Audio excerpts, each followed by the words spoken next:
আসসালামু আলাইকুম, this is রানি। আজকে আমি আপনাদেরকে দেখাবো কিভাবে মোলা ভর্তা করতে হয়। এখানে নিয়েছি হাফ একটা মোলা, আমি এটা দিয়ে পিল করে নিয়েছি। এই সাইড দিয়ে মেক শিওর আপনারা যখন বানাবেন। এখানে নিয়েছি বড় বড় দুই টুকরো ইলিশ মাছ ভেজে, ধনিয়া পাতা, রসুন কুচি, অনিয়ন কুচি। এখানে নিয়েছি চিলি ফ্লেক্স, কাঁচামরিচ নিয়েছি কুচি কুচি করে, আর আমরা ইউজ করব সরিষার তেল। তো এখানে একটা প্যানে এখন আমি সরিষার তেল দিব। সরিষার তেল দিয়ে গার্লিক অ্যান্ড অনিয়ন, কাঁচামরিচ আর চিলি ফ্লেক্সগুলো বেজে নিব।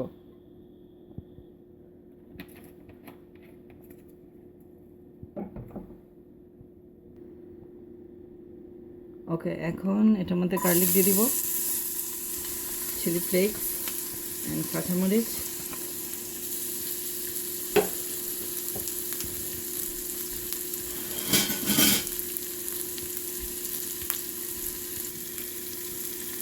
এখন একটু মিক্স করে নিব এটা ভালো করে।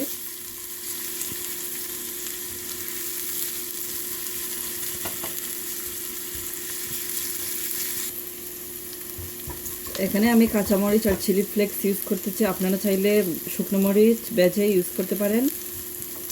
গার্লিক ভালো করে একটু ব্রাউন হয়ে আসলে আমরা এটার মধ্যে পেঁয়াজ দিয়ে একটু বেজে নিব। এরপরে এটার মধ্যে ইলিশ মাছ আমি ইউজ করতেছি, আপনারা চাইলে অন্য ফিশও ইউজ করতে পারেন, বাট ইলিশ মাছ ইউজ করলে একটা সুন্দর একটা গ্রান বের হয়।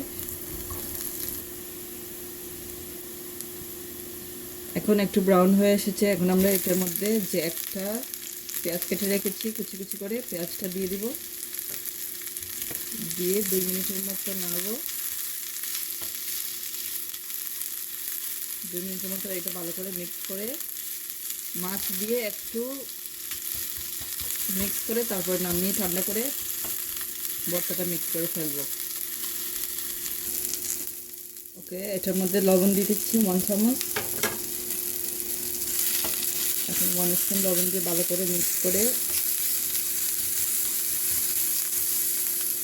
ফিশটা দিয়ে দিব।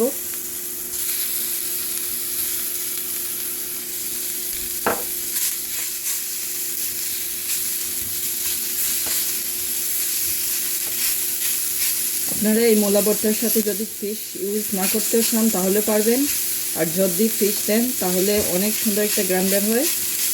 ফিশটা ভালো করে মেক শিওর প্রথমে লবণ আর একটু টারমেরিক পাউডার দিয়ে ভালো করে ভেজে, কাটা ছাড়া, ইলিশ মাছের অনেক কাটা থাকে, তো আমার প্রায় 1 আওয়ার কাটাটা বের করতে। ওকে, তো আমরা এখন 1 মিনিট পরে এটা নামিয়ে ফেলবো। এখন এখন দেখেন আপনারা, এটা আমরা নামিয়ে ফেলেছি। আমরা 5 মিনিটস ওয়েট করব। এটা ঠান্ডা হয়ে আসলে আমরা এর সাথে মোলা যেগুলো আমরা ফিল করে রেখেছি ভর্তা করার জন্য, এরকম এখন পরে আমরা একসাথে দিয়ে ধনিয়া পাতা আর পরিমাণ মতো সরিষার তেল দিয়ে মিক্স করে নিব। ঠিক আছে, তো ওয়েট করুন 5 মিনিটস। হয়ে গেছে আমাদের মজাদার মোলা ভর্তা। আশা করি আপনারা নিশ্চয়ই ট্রাই করবেন। মেক শিওর আমাকে জানাবেন কেমন হয়েছে। আমার রেসিপিটা ফলো করলে আপনাদের নিশ্চয়ই অনেক মজা হবে। আপনারা বিশ্বাস করবেন না, এত সুন্দর একটা স্মেল বের হচ্ছে যে এত মজা আমি বলে বোঝাতে পারবো না। আপনারা নিশ্চয়ই ট্রাই করবেন। ওকে, যদি আমার রেসিপি লাইক করেন, সাবস্ক্রাইব করবেন, লাইক করবেন, শেয়ার করবেন আমার ভিডিওস। থ্যাংক ইউ, আবার দেখা হবে। আল্লাহ হাফিজ।